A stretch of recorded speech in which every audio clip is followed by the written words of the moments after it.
Welcome to the Health Headliner podcast by Tudu Digital. Our content is informational only and not medical advice. Please consult your provider. Now, let's dive into today's headlines. Okay, think back for a second. Have you ever sat down for maybe an online game and then suddenly you look up, the sun's rising, and like 6 hours have just vanished? Oh yeah, that feeling of time just melting away. Exactly. We probably all felt that pull, that captivation. But for some young people, this intense focus isn't just, a one-off. It's something researchers are now calling binge gaming. Right. That specific term, binge gaming. And that's what we're diving into today on the Deep Dive, this emerging issue of binge gaming, specifically among children and adolescents. We're going to unpack some fascinating findings from a recent study out of Hong Kong. Yeah, published in PLOS One, and Justin Jackson also covered it well in Science X Network. Right. And it's not just about counting screen time hours. This study really digs into the significant impacts, and some are pretty surprising, on mental health, social connections, even school performance. And there are these really critical gender patterns emerging. Definitely some nuances there between boys and girls. Okay, let's unpack this then. So first things first, we should probably define what we mean by binge gaming in this context. It's not just playing a lot, right? No, the researchers were quite specific. They defined binge gaming as playing video games for 5 or more consecutive hours in one sitting. 5 hours straight. Okay. That's the key, the unbroken stretch. Exactly. It's that concentrated period. And it's important to remember, this isn't just, parental worry anymore. Internet gaming disorder is actually listed in the DSM-5. That's the big diagnostic manual for mental health conditions. Right, as a condition needing more study. And it's formally recognized as a mental disorder in the ICD-11, the International Classification System. Okay. And what's really relevant for today's deep dive is that we often see high rates of this problematic gaming in East Asia, particularly among adolescents, and especially boys. So it's a known concern, particularly in places like Hong Kong where this study happened.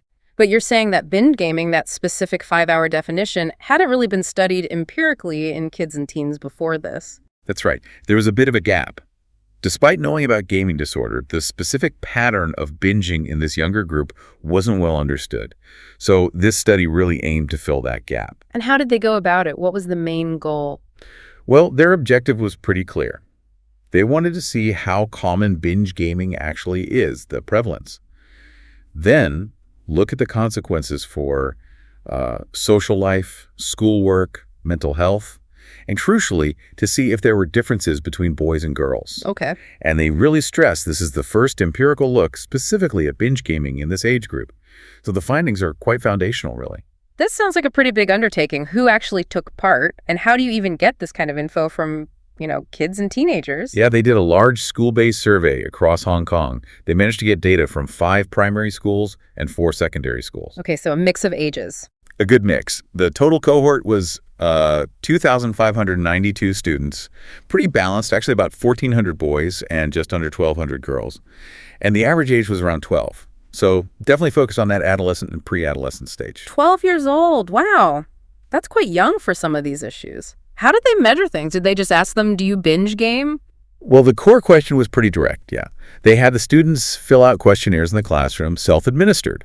They asked specifically if they had played internet games for 5 or more consecutive hours in the past month. Just a simple yes-no on that 5-hour mark in the last month. Basically, yes. Yay. But then they went much deeper. They used a whole battery of validated self-report scales. These are established questionnaires to measure symptoms of internet gaming disorder itself, but also depression, anxiety, stress. A mental health side. Right. And also loneliness, social support, how connected they feel, sleep quality, and something called educational self-efficacy. Okay, what's educational self-efficacy? It's basically how confident a student feels in their own ability to succeed academically. Like, do I believe I can do well in school? Got it. So confidence in their schoolwork. They covered a lot of ground then, trying to get a full picture. They really did. It's quite comprehensive, linking the gaming pattern to all these different areas of well-being. So with that thorough approach, what was the big headline number? How common was binge gaming in this group? It was. Pretty eye-opening, actually. Overall, they found that 31.7% of all the students reported binge gaming in the past month. Wow, almost a third. That feels really high. It is substantial. Nearly 1 in 3 of these kids and teens in Hong Kong, Did that number look different for boys versus girls? You mentioned prevalence tends to be higher in boys generally. Yes, and that definitely held true here. When they split the data, 38.3% of the boys reported binge gaming. For girls, it was lower, but still significant at 24.0%. Okay, so boys significantly more likely to hit that 5-hour mark. Were there any other maybe surprising gender differences that popped up, things that didn't directly track with who was binging more? Yeah, one finding was a bit counterintuitive, related to sleep. Well, even though boys were binge gaming more, it was actually the girls who were more likely to report having poor sleep quality. About 65% of girls versus roughly 59% of boys. Huh. So more girls struggling with sleep, even though fewer were binge gaming. That's interesting. Any idea why? The study doesn't definitively say why, but it suggests that while binge gaming clearly impacts sleep for everyone who does it, maybe other factors are contributing more heavily to poor sleep among girls in this age group, regardless of gaming. Okay, what about things like depression or anxiety? Do those differ much between boys and girls overall? Interestingly, no. They didn't find significant gender differences in the overall rates of moderate to severe depression, anxiety, or stress.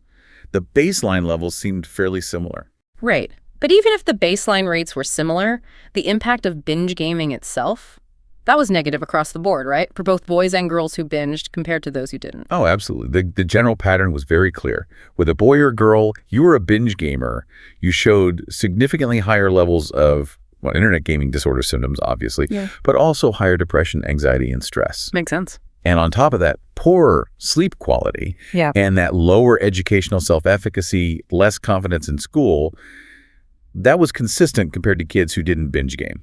So that 5-hour consecutive stretch seems like a pretty clear marker for a cluster of negative outcomes, regardless of gender. It really does appear to be a significant threshold, yes. Okay, so we've got the general picture. Binge gaming is common, more so in boys, and it's linked to problems. But you mentioned earlier there were nuances when they dug deeper by gender. This is where it gets really interesting, right? Exactly. This is where the story becomes more complex. Because when they adjusted the analysis, controlling for things like age and even total time spent gaming, and then compared binge gamers to non-binge gamers within each gender group, some really distinct patterns emerged. Okay, let's break that down. What did they find specifically for the boys who binged? All right, so for boys, even after those adjustments, the binge gamers still showed significantly higher levels of gaming disorder symptoms, higher depression, anxiety, and stress, compared to boys who didn't binge. Still that cluster of negative internal states. Right. Plus, poor sleep quality and lower educational self-efficacy. It really reinforced that general finding, but specifically within the male group. Okay. And did they compare them to boys who didn't game at all? Yes, and interestingly, the non-gamers among boys actually reported lower stress and loneliness and higher educational self-efficacy than the non-binge gamers, suggesting that even non-binge gaming might carry some minor costs compared to no gaming, at least in those areas for boys. Okay. So for boys, binging clearly linked to worse mental health and school confidence. What about the girls? Was it the same pattern? Similar in some ways, but with really crucial differences, especially around social aspects. For girls, the binge gamers also showed higher gaming disorder symptoms, depression, anxiety, and stress, plus lower school confidence and sleep quality, like the boys. Okay, so far so similar. But for girls, binge gaming was also significantly linked to higher feelings of loneliness and lower perceived social support. Those two really stood out for the girls who binged. Okay. So loneliness and lack of support were specifically amplified for girls who binged, more so than for boys. That's what the statistical analysis suggested, yes. And like with the boys, the non-gamer girls also generally fared better than the non-binge gamer girls on measures like depression, anxiety, stress, and loneliness. So connecting those dots, it really paints a picture, doesn't it? While binge gaming is generally harmful, how it harms seems to differ. For boys, maybe more internal distress, while for girls, it hits their social world harder. That seems to be the key implication, particularly regarding those social connections. The experience of binge gaming and its fallout isn't necessarily the same for everyone. Gender plays a significant role in how it manifests. This is fascinating. And the study proposes an idea based on this, right? That binge gaming isn't just a behavior, but maybe a signpost, a behavioral indicator. Exactly. They suggest it might function as an early warning sign, a potential risk factor that predicts these adverse outcomes later on. It leads into this concept they call the dynamic model of gaming progression. Okay, tell me about that model. What's the progression? Well, the idea is that someone might move along a path. They might start as a non-gamer, then become a recreational gamer. Just playing for fun, casually. Right. Then maybe progress to being a habitual gamer, playing regularly. And then the crucial step, potentially becoming a binge gamer, hitting that 5-hour mark regularly. And from there, some might progress further into becoming a disordered gamer, meeting the actual diagnostic criteria for internet gaming disorder. I see. So binge gaming sits in this model as a potential intermediate step, maybe a bridge between heavy habit and actual disorder. That's the proposition, that this pattern of binging might often precede the development of the full-blown disorder. And if that's true, it offers a really critical point for potential early detection and intervention. Spotting the binge pattern before it becomes a diagnosable disorder, that makes a lot of sense as a potential preventative strategy. It does. It shifts focus to the pattern of play, not just the eventual diagnosis. Which brings us back to the why. Why are boys more likely to fall into that binge pattern in the first place? And why do girls seem to face those specific social impacts like loneliness when they do? Yeah, the researchers delve into potential reasons, drawing on broader sociological observations. For boys, they suggest binge gaming might align more with certain male-dominated behavioral patterns, a bit like other binge behaviors sometimes seen more in males. Okay. It could be influenced by male peer groups and sort of gender norms around gaming. For many boys, gaming is actually a primary way they socialize and bond with friends. So the binging might even happen together with peers. It often does. Plus, boys often gravitate towards the competitive, complex game types, fitting into a sort of masculine gaming culture that emphasizes competition, maybe even aggression. And that very culture can sometimes be a barrier for girls getting deeply involved in the same way. Right, so the social context for boys might encourage longer, more intense sessions. But for girls who do binge, why the link to loneliness and less support? Well, if gaming isn't as central to female peer bonding, a girl engaging in really prolonged 5-hour-plus sessions might actually be doing it alone more often. It might not be building those same social ties. So it could be more isolating for them? Potentially, yes. Or perhaps they turn to binge gaming because they already feel lonely or lack strong real-life social support. It could be a coping mechanism for pre-existing issues, whereas for some boys, it is the social activity itself. That's a really important distinction. The why behind the binge could be fundamentally different. And you mentioned something earlier, even girls who didn't binge but still gamed sometimes showed poorer emotional health than non-gamers. Yes, that was another finding. Non-binge gamer girls still seem to report more stress, depression, or anxiety compared to girls who didn't game at all. The paper speculates this could be due to negative experiences within games, like harassment, which is unfortunately common. Especially for female players in some online spaces. Exactly.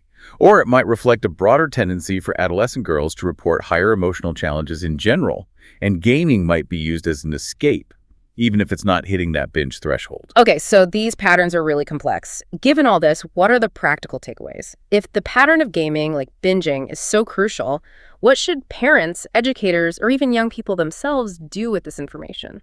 Well, a major implication is that we need to look beyond just total screen time. Asking, how many hours did you play this week, might be less revealing than, did you play for 5 hours straight at any point? Identifying that binge pattern seems key for spotting potential risks early. Right, shifting the conversation from quantity to quality, or pattern of play. Precisely. And this points towards preventative actions. Educational programs in schools, for example, could raise awareness about the specific risks of binge gaming and promote healthier habits. Like what kind of habits? Things like harm reduction strategies, encouraging conscious regular breaks, setting time limits for single sessions, maybe using timers, just building awareness around avoiding those super prolonged, unbroken sessions. Makes sense. But what about kids who are already showing problematic signs, maybe already binging regularly? What help is available then? For those already struggling, the study points toward established therapeutic interventions. Two that show promise are motivational interviewing, often called MI, and cognitive behavioral therapy, or CBT. Okay, can you break those down simply? What do they involve? Sure. Motivational interviewing is really about helping the individual find their own motivation to change. It's not about telling them what to do, but exploring their values, their goals, and why they might want to cut back or take breaks. It helps build that internal drive. So it taps into their own reasons for change. Exactly. And CBT is more skill-focused. It helps individuals develop practical skills for things like time management, self-regulation, like managing the urge to play, coping with difficult emotions without resorting to gaming, and general problem solving. So MI for the why and CBT for the how? That's a good way to put it. They often work well together. The paper also mentions other approaches like mindfulness and acceptance and commitment therapy having potential too. And crucially, given the gender differences. Right. The interventions likely need to be tailored. For girls especially, interventions should probably incorporate elements that specifically address social connection, maybe building real-world social skills or support networks, and emotional regulation techniques, given that loneliness and distress link. That tailored approach seems vital. Now, this study offers really valuable insights, but like all research, it has limits, right? What are the main caveats we should bear in mind? Definitely. The authors are upfront about the limitations. A big one is the study design. It was cross-sectional. Meaning, like a snapshot in time. Exactly. They measured everything at one point. So while they found associations like binge gaming is linked to depression, they can't definitively say which causes which. Does binge gaming lead to depression, or are depressed kids more likely to start binge gaming as a coping mechanism? The classic correlation versus causation issue, chicken or egg. Precisely. You need longitudinal studies following kids over time to really untangle that. Okay, what else? Another point is the sample. It was a convenient sample from schools in Hong Kong. While it's a strong study for that context, we need to be careful about generalizing the findings directly to, say, kids in the US or Europe, where cultural factors, school pressures, even the types of games popular might be different. So context matters. It does. And finally, the way they measured binge gaming relied on that single self-report question. Did you play for 5+ hours straight in the last month? Future research could benefit from more detailed, validated scales to measure gaming patterns, frequency, and maybe even objective data, like from device usage logs, if possible, although that raises privacy issues. Right. So future work needs to track kids over time, maybe get broader samples from different cultures, and use more robust ways to measure the gaming itself. That would be ideal to build on this foundational work. Okay. So pulling this all together, what's the big picture here? This deep dive into the Hong Kong study really gives us a much more nuanced view of how young people are interacting with games, doesn't it? I think so. It really drives home that screen time is too simplistic. It's not just the hours on the clock. It's the pattern of engagement. Yes. The fact that nearly a third reported binge gaming is significant in itself.